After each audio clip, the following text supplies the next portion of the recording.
se jmenuje Svatební dny v Olympii Plzeň. A my pokračujeme v tom odpoledním programu. A já jsem moc ráda, že tady se mnou je Pavel Macán, který je fotograf. Dobrý den. Dobrý den. A my si tady teď budeme povídat o tom, že je dobré mít na svatbě taky fotografa. Ano. Proč je to dobré? Proč je to dobré? Protože vlastně na svatbě jsou všichni nervózní a vlastně chtějí mít ty okamžiky zachycený o delší dobu. Vlastně ten okamžik z té svatby rychle uplyne, ale po několika letech vlastně se k ní vrací. A když to vemu zpátky, video je živé, ale fotky vlastně můžou ukázat téměř hned kamarádce u kafe. Proto svatební fotografové. Jak dlouho vy sám fotíte a co všechno? Fotíme vlastně s kolegyní, fotíme 10 let, takže vlastně praxe je docela hodně velká a fotíme jak svatby, tak i vlastně festivaly, O2 Areny, Ostrava Areny a tak dále. Takže vlastně lidi nás potkávají téměř po celé republice. Jak začaly svatby? Začalo to svatbami nebo začalo něčím jiným? Opravdu řeknu, začalo to něčím jiným. Začalo to vlastně koncertní fotkou, ale jak se vlastně koncerty rozvíjely, tak se nás lidi oslavovali, udělali nám taky svatbu. Takže jenom začala svatební fotografie. Svatební fotografie podle mě není jednoduchá, protože spousta těch okamžiků se nedá zopakovat. Tak jak to máte? Stačí jeden fotograf na svatbu, nebo musí být dva, nebo to má být kombinované s videem? Nemá?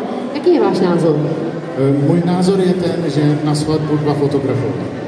Každý fotí z jiného úhlu, každý vlastně zachytí jiný okamžik a tím pádem i my překážíme vlastně na svatbách. Zůstáváme vlastně v zákrytu, nerušíme, ale lidi okamžiky mají. Kolik svateb už máte na focení? Můžu říct, svateb nebudu říkat stovky, řeknu desítky nebo do stovek, protože některé svatby vlastně jsme dělali pro členy kapel a těm vlastně nesmíme kvůli rodiny příslušníků zveřejňovat. Chápu. A když by vás někdo chtěl poptat na svatbu, tak čeká nás sezóna 2025. Jak jste na tom? Můžete ještě přijímat nové nevěsty a nové požadavky? Můžeme. My se to vždycky snažíme skloubit tak, že vlastně koncert je třeba večer, svatba je dopoledne a tak dále, takže vždycky to místo se najde. Když by vás někdo chtěl najít a třeba konkrétně fyzicky chtěl si s vámi předtím dát schůzku, tak je to jde? Jde to samozřejmě, domluvíme se na předsvatební schůzce, rádi si popovídáme, vyposlechneme vlastně přání novomanželů budoucích a nebo jim uděláme už předsvatební fotky v průběhu vlastně našeho povídání. A když potom skončí ta svatba, to zajímá většinu nevěst, za jak dlouho ty fotky jsou, protože na to všechny nevěsty a všichni svatebčané čekají a občas se čeká opravdu dlouho, tak jaká je ta vaše dodací lhůta? Dodací lhůta je 10 dní. 10 dní s tím, že vlastně máme takovou specifiku, můžu to prozradit, naše fotky jsou vlastně chráněny pod heslem. To znamená, na našich stránkách jsou vidět pouze fotky novomanželů a vlastně průběh svateb, jejich rodinných příslušníků a tak dále je pod heslem. Takže komu dají heslo, ten vlastně svatbu vidí. No a co potom ten konkrétní výstup? Protože já to znám sama u sebe. Dneska fotky tisknu opravdu jenom jako úplně v nejnutnějších chvílích, většinou když má někdo narozeniny.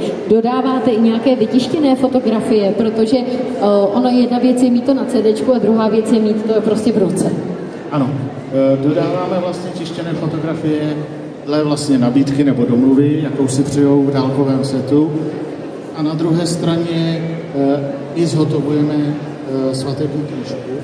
Záleží, jakou si nevěsta vybere, jakou vazbu, jakou velikost a tak dále.